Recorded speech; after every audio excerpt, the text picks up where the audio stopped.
verset 15. Le titre du message, la colonne et l'appui de la vérité. Colonne et appui de la vérité. 1 Timothée chapitre 3. 1 Timothée chapitre 3 et le verset 15.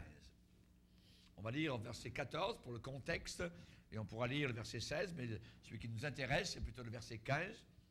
Paul écrit à Timothée en disant « Je t'écris ces choses avec l'espérance d'aller bientôt vers toi.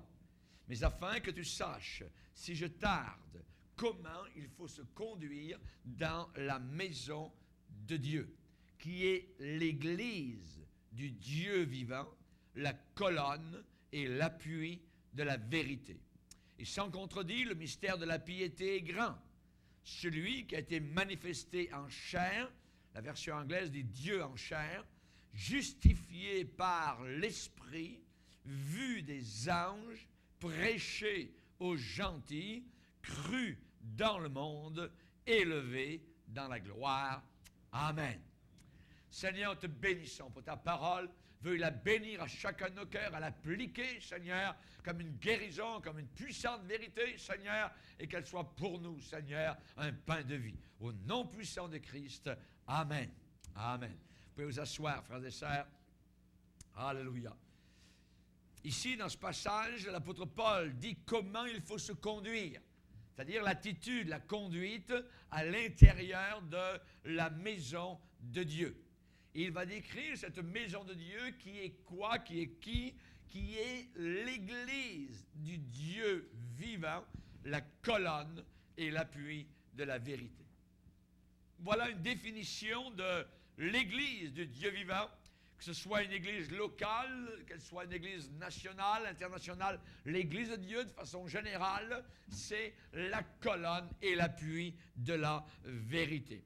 L'apôtre Pierre lui-même va écrire en disant « Je prendrai soin de vous rappeler ces choses, bien que vous les sachiez et que vous soyez affermis dans la vérité présente. » Affermis, rendu ferme dans la vérité présente. Lorsqu'une Église grandit, lorsqu'une Église va de l'avant, lorsqu'il y a croissance dans l'Église, parfois même croissance formidable, il est excitant de voir cette chose-là arriver. Il y a une grande joie parmi le peuple de Dieu, parfois même de l'euphorie. Et dans cette époque-là où il y a croissance, c'est le temps de la découverte. Beaucoup de gens découvrent pour la première fois le Seigneur. C'est un temps de découverte. Que fait le pasteur? Le pasteur, lui, il étudie, il prie tout son cœur, il prépare ses prédications et le dimanche, à l'assemblée ou durant la semaine, les gens apprennent des choses nouvelles qu'ils ne connaissaient pas, qu'ils n'avaient jamais connues lorsqu'ils étaient des païens auparavant dans le monde. Pour eux, c'est une découverte merveilleuse.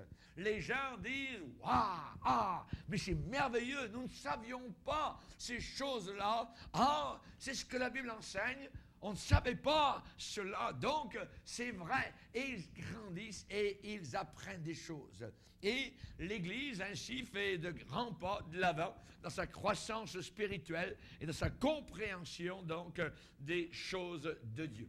Dans les Actes des Apôtres, il est dit que le Seigneur ajoutait à l'Église. Vous voyez, qui ça? Qui était ajouté à l'Église?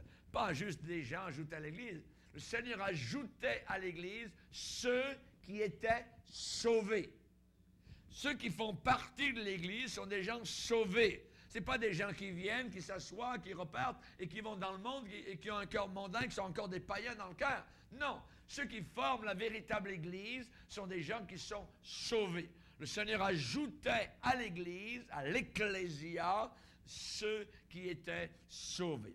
Donc, quand une Église arrive dans ces temps merveilleux, c'est une sorte de lune de miel, c'est merveilleux, donc il y a des années parfois de lune de miel prolongée, où le Seigneur ajoute à l'Église des gens qui viennent, qui sont sauvés, délivrés, et partout c'est l'enthousiasme, c'est une énergie merveilleuse. Et dans mes années de ministère, je pourrais dire que le verset que je comprends peut-être le plus, c'est Éphésiens 3:20, où il est dit « Or, à celui qui peut faire, par la puissance qui agit en nous, infiniment au-delà de tout ce que nous demandons ou pensons. » on n'aurait jamais imaginé. On n'aurait jamais pensé que. Mais le Seigneur nous dépasse. Il fait plus que ce que nous demandons ou pensons. Et au travers de mon ministère, environ 40 ans, eh bien, j'ai vu Dieu faire au-delà de tout ce que j'aurais pu imaginer.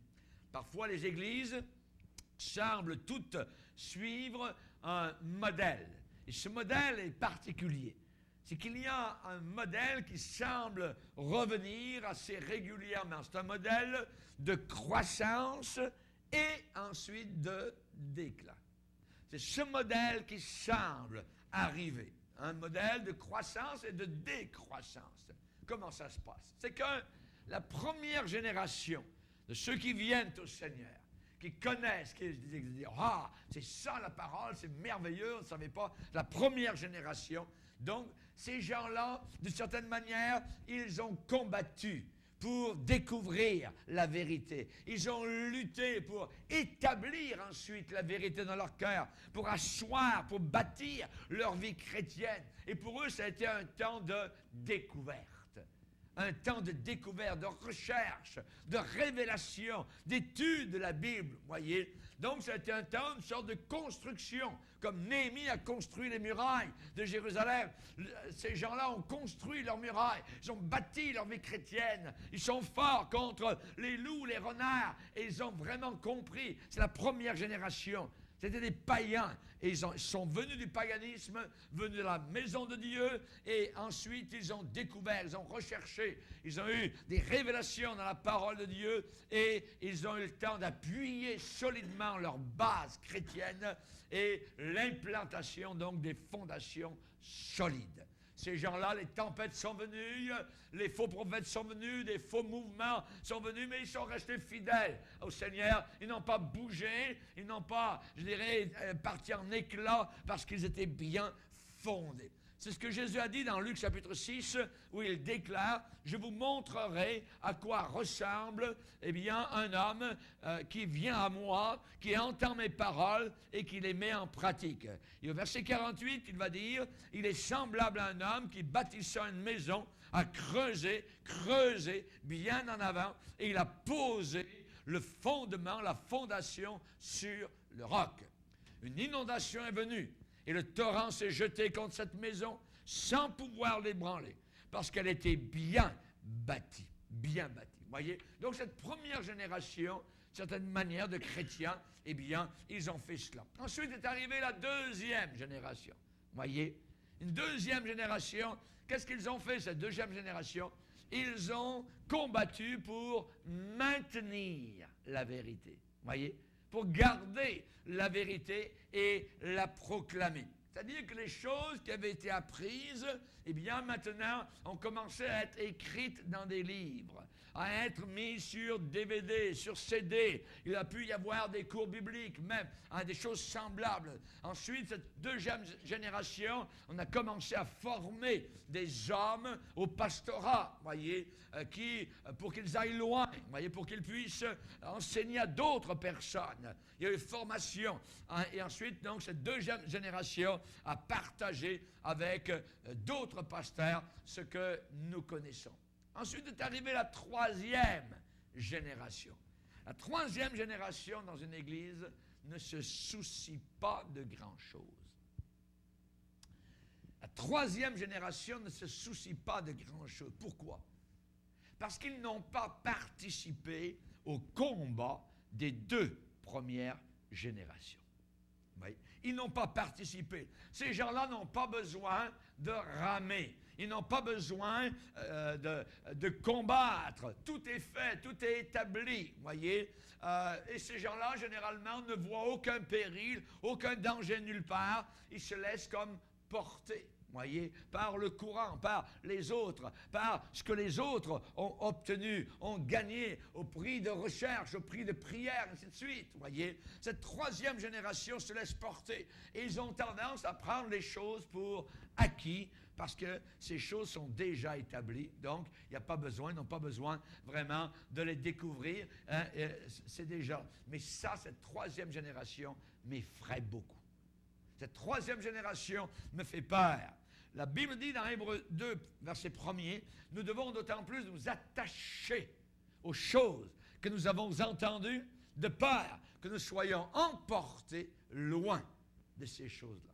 Être emporté loin de ces choses-là est toujours le danger qui nous pend au nez, qui nous guette tout le temps. Être emporté loin de ces choses-là. Vous voyez, la chose, je dirais, la plus dure, la plus difficile à faire face dans le ministère, c'est l'indifférence.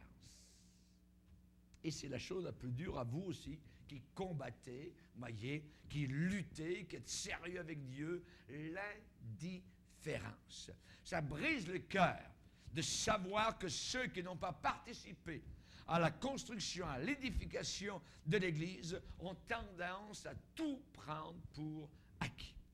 Ils n'ont pas fait partie de la bataille, ils n'ont pas fait partie du combat, ils n'ont pas payé le prix, ils n'ont pas participé au principe de la lutte, de la découverte, ils n'ont pas goûté, apprécié le goût très doux de la victoire. Voyez, ce ne sont pas véritablement des vainqueurs. Ils ne savent pas à quoi ressemble la bataille.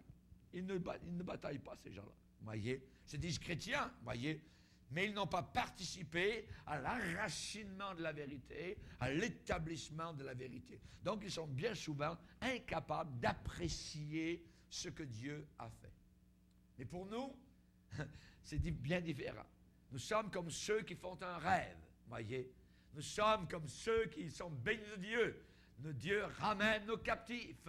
Nous combattons, nous prions, nos prières sont répondues. Nous sommes encore dans la bataille. 40 ans après, nous avons encore un casque, nous avons encore une épée. Nous sommes dans la lutte. Nous ne sommes pas dans un pique-nique, dans un, je dirais, juste un divertissement ou dans des jeux. Non, nous sommes véritablement encore en train de combattre et encore en train de goûter le goût très doux de la victoire. Amen. Dans une bonne église, il y a très peu de gens qui n'arrivent pas à comprendre le principe de sacrifier notre temps, de sacrifier notre talent, de sacrifier nos énergies, de sacrifier notre argent, de sacrifier nos efforts. Dans une bonne église, il y avait un jeune couple qui venait juste de se marier et qui ont laissé tomber leur lune de miel. Pourquoi? Parce qu'ils voulaient donner leur argent à l'église. Donc, ils ont laissé tomber leur lune de miel. Ils ont dit non. Cet argent qu'on avait pour la lune de miel, on veut le donner à l'Église pour que l'Église aille de l'avant dans les projets, dans la mission, ainsi de suite. C'est une illustration, seulement, donc, parmi beaucoup d'autres, de se sacrifier pour l'œuvre du Seigneur. Les gens qui n'ont pas fait partie du combat du début pour établir solidement, je dirais, une Église, deviennent des gens comment? Ils deviennent des gens parfois difficiles, délicats, voyez, piqués, voyez. Des gens qui trouvent des bobos ici, des bobos là, des petites choses qui ne vont pas bien, voyez. Certaines personnes passent trop de temps avec des petites choses ridicules, des petites sottises, des choses insignifiantes et superficielles, des choses sans aucune importance. Ils devraient être bien plus soucieux du royaume de Dieu. Amen. Les enfants qui dorment, les enfants de ceux qui dorment, voyez, eh bien, sont des gens qui sont bien souvent portés à la critique, au murmure, au dénigrement, à des remarques cinglantes, voyez. C'est très facile pour quelqu'un qui prend tout pour acquis, voyez, de commencer à critiquer toutes les imperfections qu'il voit. Nous avons eu dernièrement une dame qui avait vu toutes les imperfections de l'Église. Aujourd'hui, elle n'est plus là. Voyez. Mais tout ce qu'elle voyait, c'est juste ce qui n'allait pas. Voyez. Et elle aurait voulu, elle venait d'arriver à l'église, aurait voulu tout régler, tout ça, et presque prêcher. Attends, on va discuter, voyez. Il y avait quelqu'un qui avait un ami, voyez, ils allaient parfois dans la campagne, qui était si belle, tout ça, ils se promenaient, et cet ami trouvait toujours, immédiatement, où se trouvait le tas de fumier. Tout le temps, voyez, c'était pas de voir la beauté de la nature, voyez, les beaux arbres, le chant des oiseaux, les belles fleurs, voyez, le beau paysage. Non, où se trouve le tas de fumier, voyez. Ne pas avoir cette sorte de perspective. N'ayons pas cette sorte de perspective-là, voyez. Vous savez, il y a des gens merveilleux dans toutes les églises. Dans toutes les églises, il y a des gens merveilleux. Ils vont remercier Dieu pour cela. Mais il y a certaines personnes qui ne viennent à l'église que lorsque ça leur convient. C'est là le problème. C'est là le bobo. Si ça leur convient, ils seront là. Si ça ne leur convient pas, ils ne seront pas là. Les vrais chrétiens sont là quand ça convient et quand ça ne convient pas. Amen. Alléluia. N'abandonnons pas notre assemblée comme c'est la coutume de quelques-uns, mais exhortons-nous réciproquement parce que nous voyons s'approcher le jour. Alléluia. S'approcher le jour. Aller à l'église pour ces gens-là est en bas de liste. Ce n'est pas en tête de liste dans toutes leurs priorités. Et si personne ne vient les demander pour une activité quelque part, pour la fin de semaine ou aller ailleurs pour le week-end, alors on va les voir à l'église. Voyez? Mais s'ils ont une activité ailleurs, quoi que ce soit, vous ne les verrez pas. Ça, ces gens-là ne bâtissent pas l'église. Ce n'est pas les bâtisseurs. Voyez? C'est la raison pour laquelle j'ai voulu prêcher ce message ce soir. Parce que le mercredi, c'est là bien où la plupart du temps on l'envoie. Alors il y a ceux qui tiennent à leur église, qui aiment le Seigneur. On ne va pas à l'église simplement le dimanche matin. Voyez, il y a des gens qui ne viennent que le dimanche matin. Est-ce que vous allez vivre, alors il y a pendant 5 ans, avec un seul repas par semaine? J'irai vous voir au bout de 5 ans, vous aurez l'air de vraiment quelqu'un qui est sur le bord du tombeau. Alors il y a, et j'irai clouer votre cercueil. Et ça arrive spirituellement parlant. Alors il y a des gens qui ne vivent qu'avec une prédication. Alors, il y a un repas spirituel par semaine. Où vont-ils aller? Où vont-ils se rendre? Ils n'arriveront pas. Les puissances diaboliques sont tellement fortes, séductrices, de séduction, de convoitise, de faux prophètes, de tout ce que vous voulez. Ils n'arriveront pas à discerner parce qu'ils ne seront pas assez forts. Ils ne seront pas assez nourris. Ils n'auront pas la vitalité spirituelle pour dire non, ce n'est pas de Dieu.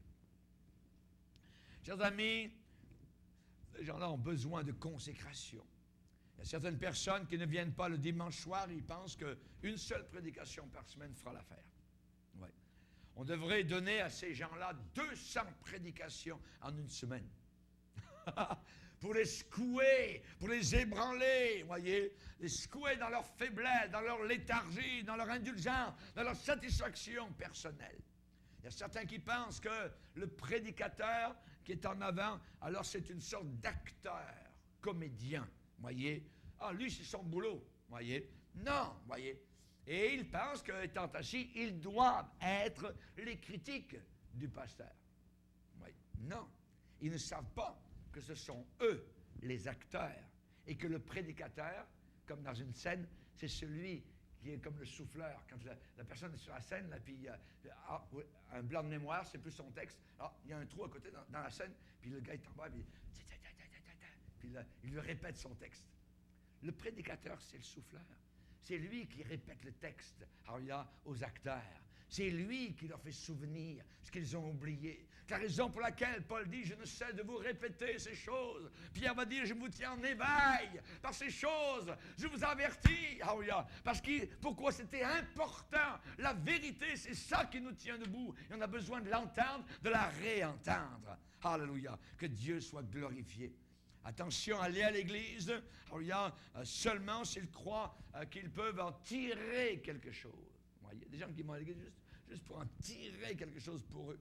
Mais monter, bâtir une église, je voudrais que ça peut aller, pas trop difficile, mais le travail qui est dur, le travail qui est astreignant, qui est difficile, commence après que l'église ait grandi, lorsque vous avez affaire à des gens qui sont devant vous et qui sont contents d'eux-mêmes, qui ont un air de suffisance, qui sont satisfaits, repus, qui n'ont plus faim et qui n'ont plus soif de Dieu.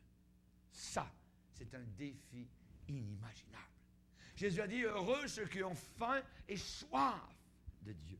C'est l'église de Laodicée qui allait être vomi, voyez, et à qui Dieu demande de se repentir. Une église déjà qui est perdue, pourquoi? Parce qu'ils n'ont plus besoin du Seigneur. Ils l'ont mis dehors. Voyez, c'est tout un défi. Quand vous avez des gens qui sont repus, qui disent qu'ils n'ont plus besoin, ils n'ont plus soif, essayez de faire boire un cheval qui n'a pas soif, voyez, mettez-lui le museau dans l'eau, il ne boira pas parce qu'il n'a pas soif. Il y a des gens, on peut leur mettre le nez dans la Bible, on peut leur prêcher la Bible, alors il y a 24 heures par jour, et ils n'ont pas plus faim ni soif de Dieu. Je vais vous lire la lettre d'un jeune pasteur qui pensait quitter le ministère. Il a écrit à un autre pasteur ancien. Et cette lettre me brise le cœur. Pasteur, je vais vous expliquer quelque chose qui me fait beaucoup de soucis. Je n'ai pas été capable de corriger la situation et à cause de cela, j'ai pensé quitter le ministère pastoral. Peut-être que le Seigneur vous donnera quelques idées, quelques conseils et lumières pour que vous puissiez me les donner et m'éclairer. Je crois fermement que le leadership d'une Église devrait être à son meilleur. Pas seulement dans leur vie spirituelle, mais aussi en étant un exemple pour les gens qu'ils dirigent. Je ne dis pas qu'un leader doit être parfait ou surhumain, mais il devrait avoir une relation personnelle avec le Seigneur et une relation croissante et grandissante. Je crois fermement que si les dirigeants d'une Église ne présentent pas un style de vie de consécration à leur Seigneur et à leur Église, ceux qui les regardent ne le feront pas plus. Le problème, pasteur, c'est que dans mon Église, 2/3 de nos diacres et leaders et anciens ne viennent qu'à une seule réunion par semaine. Je ne dis pas qu'ils doivent être présents absolument chaque fois que les portes de l'Église sont ouvertes, mais cependant, je crois vraiment que, sauf pour des occasions particulières de maladie ou de vacances, le leadership d'une Église devrait faire un double effort pour être présent aux réunions, au moins pour encourager les chrétiens et le pasteur. Je trouve extrêmement difficile qu'il peut y avoir un bon leadership quand les dirigeants ne passent pas assez de temps avec les gens pour connaître leurs soucis, leurs peines, leurs blessures et leurs craintes. À nos rencontres de comité, je trouve que la majorité du temps est passée sur des choses qui n'ont aucune relation directe avec les besoins et les blessures des gens. Je crois qu'à cause de tout cela, notre Église est arrivée à un point mort, ce qui signifie reculer au lieu d'avancer. J'en ai parlé plusieurs fois à nos rencontres de comité d'Église avec absolument aucun résultat tangible. Même certaines personnes du comité ne sont pas fidèles aux réunions. Je ne parle pas de personnes qui sont dans l'impossibilité de venir, mais de gens qui ne veulent pas venir. Certains dirigeants disent qu'ils sont trop occupés ou trop fatigués à la fin de la journée. D'autres n'ont aucune excuse à déclarer. Et cependant, ces dirigeants n'ont pas peur de me rappeler que moi, le pasteur, eh bien, ce sont eux qui ont le pouvoir de l'Église. Ça arrive souvent. Je suis arrivé au point de me dire que si ça continue encore, l'an prochain, je serai prêt à me retirer du pastorat. Comment est-il possible pour un pasteur de diriger son troupeau, d'établir certains programmes nécessaires, de développer un leadership spirituel, si les autres dirigeants de son Église ne peuvent pas l'appuyer? Je suis ouvert à votre conseil. Et je crois que notre Église a de grandes capacités et de grandes possibilités. Tant que nous sommes tièdes, le Seigneur ne nous bénira pas et ne nous utilisera pas. Cette lettre-là, d'un jeune pasteur, vous voyez, cette lettre aurait pu être écrite, je dirais, à des centaines d'autres pasteurs, parce que beaucoup prennent pour acquis les choses que Dieu leur a confiées et leur a données. Je ne veux pas que cela arrive à aucune Église, et surtout pas à notre Église aussi.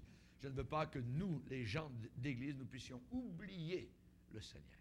Vous voyez? On sait que dans Deutéronome, c'est possible d'oublier le Seigneur, et on sait qu'à la fin des temps, le Seigneur sera oublié.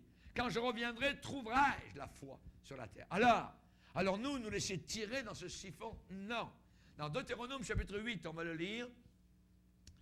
Deutéronome chapitre 8, verset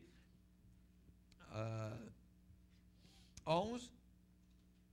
Garde-toi d'oublier l'Éternel, ton Dieu, au point de ne pas observer ses commandements, ses ordonnances et ses lois que je te prescris aujourd'hui.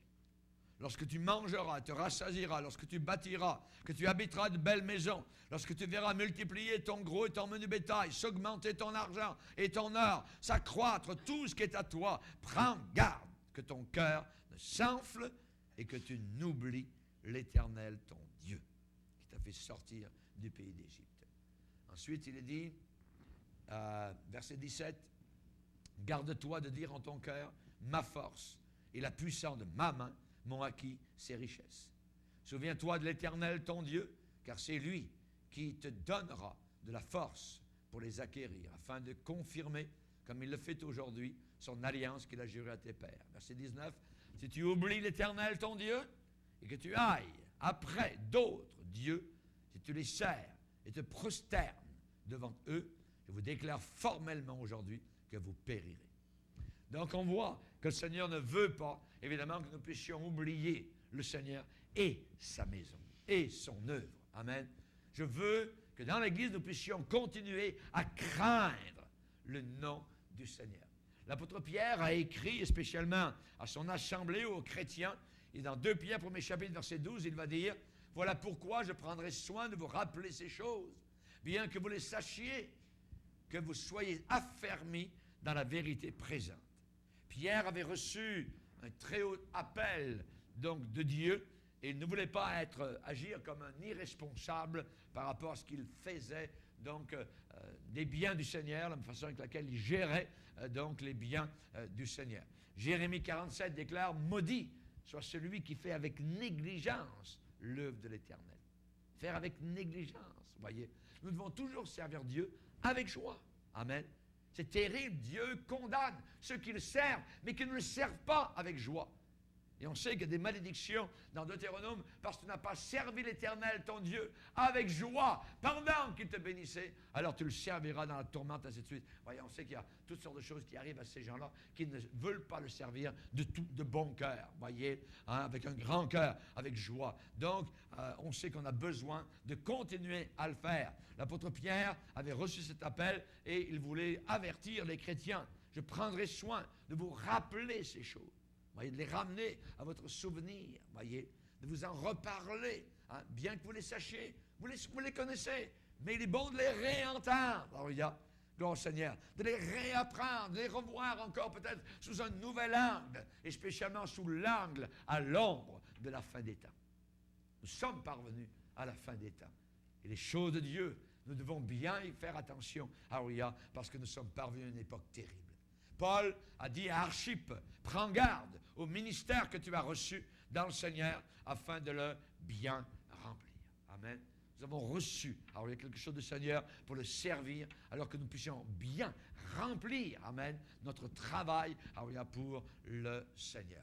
L'apôtre Pierre ne voulait pas être négligent par rapport à ceux vers lesquels il avait été envoyé pour les enseigner. Alors il leur rappelait, il leur rabâchait continuellement ce qu'ils avaient déjà appris. Paul a fait la même chose. Il dit, je ne cesse de vous répéter ces mêmes choses, afin que vous soyez affermis dans la vérité actuelle et présente. Amen. Et Pierre va dire, je regarde comme un devoir, aussi longtemps que je suis dans ce corps, de vous tenir en éveil par des avertissements. Tenir en éveil, voyez. Comment est-ce qu'on fait pour tenir en éveil quelqu'un qui veut juste dormir, voyez? Vous le secouez, vous le secouez tout le temps. Non, tu ne dormiras pas. Non, on le ramène, on le met debout, on le pousse en dehors du lit, hein, on lui verse de l'eau froide, je ne sais pas quoi, hein, on essaie de le réveiller. Et on a besoin, la même chose. On n'aime pas généralement le réveil matin. Le matin, quand on est en train de dormir, il faut aller travailler, il faut se réveiller. On doit accepter le réveil matin. Et c'est la même chose. Pierre fait ce travail-là. Je regarde comme un devoir, aussi longtemps que je suis dans ce corps, dans cette tente, de vous tenir en éveil par des avertissements. Et il dit, je sais que vous savez ces choses. Vous les savez, je sais. Mais vous avez besoin qu'on vous les répète, qu'on vous les rappelle. Amen. Verset 15, il va dire dans 2 Pierre 1,15, j'aurai soin qu'après mon départ, c'est-à-dire mon départ, pas dans une autre ville, mais dans la gloire, voyez, après mon départ, après ma mort, eh bien, vous puissiez toujours vous souvenir de ces choses. Amen. Souvenir. Amen. Ah ouais, très important de se souvenir des choses du Seigneur. Il y a une vertu à répéter les bases qui ne doivent pas être oubliées. Il y a une vertu là-dedans. Et c'est ce que je veux faire. Je le fais régulièrement ici dans l'Église. Je dirais en dessous de la surface des choses visibles dans une Église, c'est-à-dire ce qui est visible, ce qu'on voit, c'est les méthodes, les outils, les programmes, les idées, tout ça. Il y a des aspects cachés, des aspects internes qui font que tout marche bien à l'intérieur de l'Église. Il y a une fondation qui est là, que les gens ne voient pas. Comme une maison, on voit l'extérieur, mais on ne voit jamais la fondation.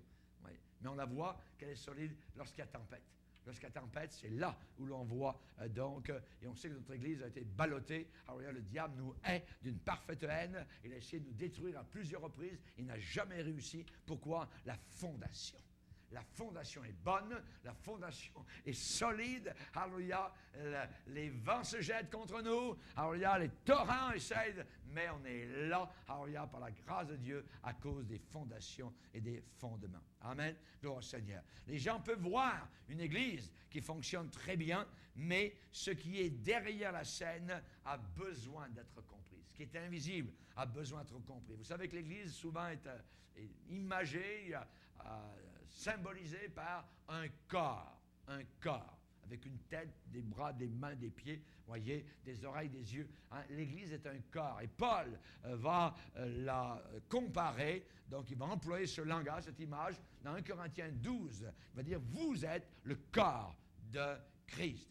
Et Christ en est la tête. C'est lui qui est la tête dirigeante donc de ce corps. Donc nous devons bien regarder l'anatomie d'un corps, voyez. Dans un corps, qu'est-ce qu'il y a? Il y a un squelette. Si vous n'aviez pas un squelette, nous serions une masse de chair, voyez, un jello, qui irait d'un côté, on pourrait lui donner un coup de pied dessus, puis on roulerait presque, voyez, parce qu'il n'y aurait pas de squelette, voyez. C'est le squelette, voyez, à l'intérieur de notre corps qui fait que nous tenons debout, que nous pouvons nous courber, voyez, ainsi de suite, qu'on peut faire des mouvements, voyez. C'est le squelette qui est très important. Donc, nous devons regarder l'anatomie d'un corps. Chaque corps possède une structure, un squelette, une armature, un système, donc interne, des muscles, de la chair, voyez, avec différentes fonctions. Hein, ça veut dire différentes forme de programme, et il y a une tête. Mais si vous enlevez un de ces éléments, un seul de ces éléments, le corps ne pourra pas survivre. Le corps a besoin de tous les éléments, donc, pour survivre. Les muscles, le sang, alors il y a les veines, les yeux, la tête, les oreilles, tout cela. Vous voyez, les pieds, et je dirais que l'anatomie, eh bien, c'est l'étude pour savoir comment les différents éléments d'un corps peuvent aller ensemble et fonctionner comme un tout. L'anatomie de l'Église amène le squelette. On a besoin du squelette. Il faut une structure. Pour qu'un corps fonctionne bien, il faut qu'il y ait une structure. Et c'est le squelette qui donne aussi aux animaux vertébrés leur structure. Vous voyez, c'est leur squelette qui est différent d'une autre. Il y a certaines vérités squelettes dans une église, voyez, dont nous avons besoin absolument. Ces doctrines sont inchangeables, inaltérables, non négociables. Et on va en voir quelques-unes, donc, ce soir. Si on lâche un seul de ces points-là, on va détruire le squelette. L'église cesse d'être une église et devient une forme amorphe. Une forme sans forme, vous voyez. Ça devient un groupe, ça devient un club, ça devient tout sauf une église. Premier élément du squelette, avoir une très haute opinion de Dieu. Une très haute opinion du Seigneur.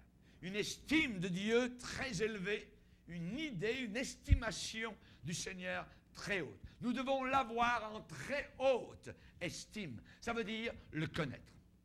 Le connaître. Si quelqu'un ne connaît pas le Seigneur, il n'est pas sauvé. Il n'est pas sauvé. La vie éternelle, c'est qu'il te connaisse, toi, le seul vrai Dieu. Le prophète Osée va dire, connaissons, cherchons à connaître le Seigneur. Sa venue est aussi certaine que celle de l'aurore. Connaissons le Seigneur. Il est absolument essentiel qu'une assemblée puisse se percevoir comme étant une institution établie pour la gloire de Dieu. Nous avons été établis pour la gloire de Dieu. Pas pour la gloire de l'homme, mais pour la gloire de Dieu. L'Église n'a pas été établie uniquement pour moi. Moi, je fais partie de l'Église pour, avec le corps, glorifier Dieu. Ça fait partie du squelette, voyez. Et le problème, c'est que l'Église au Canada, États-Unis et même en Europe, j'ai peur que l'Église soit descendue de son poste élevé, de son but élevé. Et qu'elle n'ait pas placé la priorité sur Dieu, mais sur l'homme. Sur l'homme, voyez. Aujourd'hui, l'Église il semble penser que le but de l'Église, c'est aider les gens à se sentir mieux. C'est pas ça le but de l'Église. Le but de l'Église, c'est glorifier Dieu. Que je me sente bien ou que je me sente mal. Je suis là pour glorifier Dieu, voyez. Et aujourd'hui, l'Église n'offre aux gens rien de plus qu'une sorte de placebo spirituel. Quelque chose qui remplace la vraie chose et qui n'apporte aucun bien. Voyez. On a des programmes, toutes sortes de programmes aujourd'hui pour la jeunesse, ceci, cela. En réalité, cette jeunesse a besoin d'être sauvée. Ils ont besoin de venir au pied de la croix. Mais on veut leur donner des réponses, des solutions sans, premièrement, passer par la croix. C'est un placebo spirituel, voyez. Aujourd'hui, l'Église se concentre sur la psychologie, l'estime de soi, les amusements, les divertissements, sur une myriade d'autres diversions pour essayer de solutionner les besoins. Et l'Église est réduite, elle est amputée, elle est paralysée. Elle est paralysée. Elle est tombée d'un organisme, je dirais, qui doit mettre l'emphase sur connaître Dieu, glorifier Dieu, à une organisation qui place l'emphase uniquement sur les besoins de l'homme. Je me moi. Voyez? Et quand on remplace ça, le squelette est cassé. Voyez? Si nous connaissons Dieu, si nous le glorifions, alors les besoins de notre vie seront répondus automatiquement. Les besoins se placeront ensemble. Cherchez premièrement le royaume et la justice de Dieu et le reste. Mais aujourd'hui, on veut apporter des solutions au reste sans chercher Dieu. C'est la raison pour laquelle les soirées de prière sont vides. Mais s'il y a un psychologue qui un jour arrive, on va parler du mariage comme ça, c'est plein. On a remplacé, on a modifié le plan de Dieu. La crainte de l'Éternel, c'est le commencement de la sagesse. C'est le commencement de la sagesse. Quand on a une relation correcte avec Dieu, tout le reste, tout tombe en place. Tout se met en place automatiquement. Je ne dis pas qu'on doit ignorer les besoins des gens. Non, c'est pas ça que je veux dire. Voyez, nous devons être soucieux, évidemment, des gens, de la même façon que Dieu l'est aussi. Voyez, nous devons avoir un souci pour les gens, mais je pense qu'un équilibre doit être trouvé, et ça commence en ayant une très haute opinion de Dieu. Nos regards tournés vers le ciel. Relisez les Actes des Apôtres, et vous verrez à combien de fois le mot prière. Prière, ils ont prié, ils sont réunis pour prier, ils ont cherché le Seigneur, ils élevèrent ensemble la voix à Dieu. Voyez, Paul pria, Paul et Silas à Philippe, à minuit, ils étaient en train de prier. C'était la prière. Tout était là. Cherchez Dieu. Cherchez premièrement le royaume de Dieu. Le reste vous sera donné par surcroît. Dieu connaît tous nos besoins. Amen. On ne dit pas qu'on ignore, on veut ignorer les besoins des gens, mais il faut que les gens cherchent Dieu en premier. En premier. Amen. Gloire au Seigneur. Donc je ressens une juste indignation envers les prédicateurs et d'autres qui veulent ôter Dieu de son trône. Ils veulent mettre l'homme sur le trône et descendre Dieu du ciel. C'est terrible. C'est terrible. C'est le contraire. Voyez, ils veulent faire de Dieu un serviteur qui doit faire absolument tout ce qu'il demande, tout ce qu'il désire, tout ce qu'il veut de lui. Voyez, oh Seigneur, je ne te réponds pas d'ici 2 jours de ça. Attends, on ne commande pas le Seigneur comme ça. Cherche Dieu, cherche Dieu. Et David consulta l'Éternel. Cherchez premièrement le royaume de Dieu, le reste vous sera donné par surcroît. Amen. Les gens ont alors tendance à être irrévérencieux, ils manquent de respect vis-à-vis de Dieu, ils sont impolis, ils peuvent être même impertinents, irrespectueux, ils ne savent pas comment adorer le Seigneur. Certains pensent qu'adorer Dieu, c'est tout ce qui apporte un sentiment de chaleur. Ils n'ont pas ressenti une petite chaleur dans leur petit cœur. Ah là, Dieu n'était pas là, ainsi de suite. Moi, il n'y a jamais de la vie. On doit marcher par la foi. Si Dieu veut nous faire sentir une chaleur, merci Seigneur. Si on n'a pas, on continue. Il nous aime tout autant. Amen. Alors, la gloire au Seigneur, beaucoup ne vivent qu'avec des sentiments. Ces gens-là connaissent très peu de choses de Dieu. Il y a trop de Marthe, pas assez de Marie. Voyez, il y a beaucoup de Marthe qui courent ici et là dans l'église, voyez, qui servent d'un côté et d'autre, et trop peu de Marie qui sont aux pieds du Seigneur. Et qu'est-ce que Jésus a dit? Marthe, Marthe, tu t'inquiètes pour beaucoup de choses. Une seule chose est nécessaire, une seule. Et Marie, ta sœur, qui est à mes pieds, a choisi la bonne part. La bonne part, c'est être aux pieds du Seigneur. Nous ne perdons pas du temps Alléluia. Si vous passez 1 heure au pied du Seigneur, alors vous allez gagner des jours et des jours et des mois peut-être. Ce n'est pas du temps perdu. Ce n'est jamais du temps perdu. Nous sommes trop occupés parfois à servir, pas assez de temps assis au pied de Jésus. Nous ne tremblons plus devant la parole de Dieu. Nous n'avons plus de crainte de la parole du Seigneur.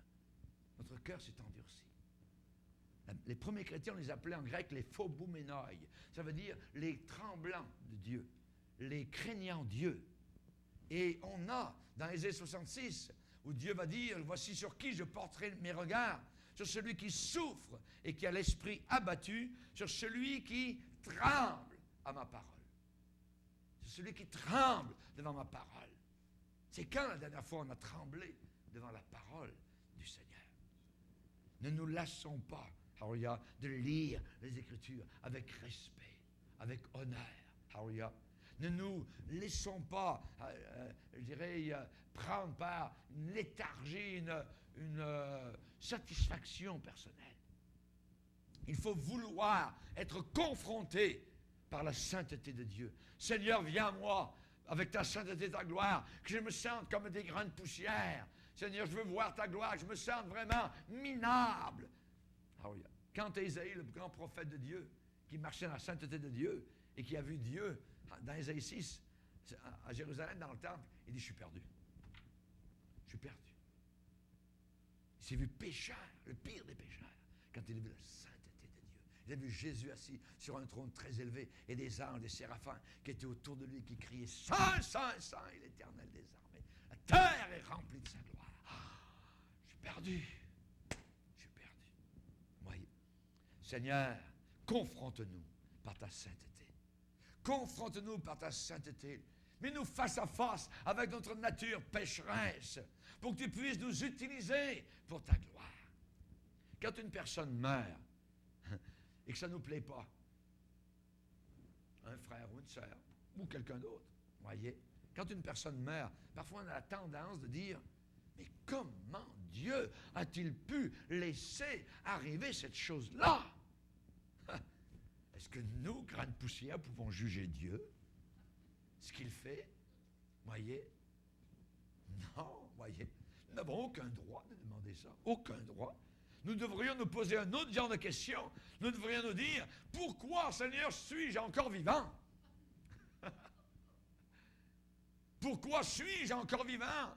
Dieu, étant saint, aurait pu détruire, ne l'oubliez pas, l'homme au tout début, dans la Genèse.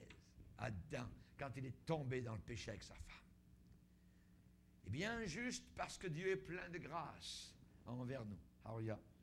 Parce qu'il est plein de grâce envers nous. Mais il y en a qui se servent de cette grâce-là pour être indifférents vis-à-vis de Dieu. Non, ne soyons pas indifférents, mais soyons au contraire reconnaissants. Amen. Plein de reconnaissance. Prenons Dieu au sérieux.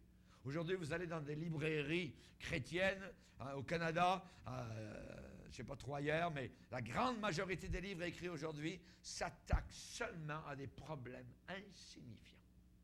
Insignifiants, voyez.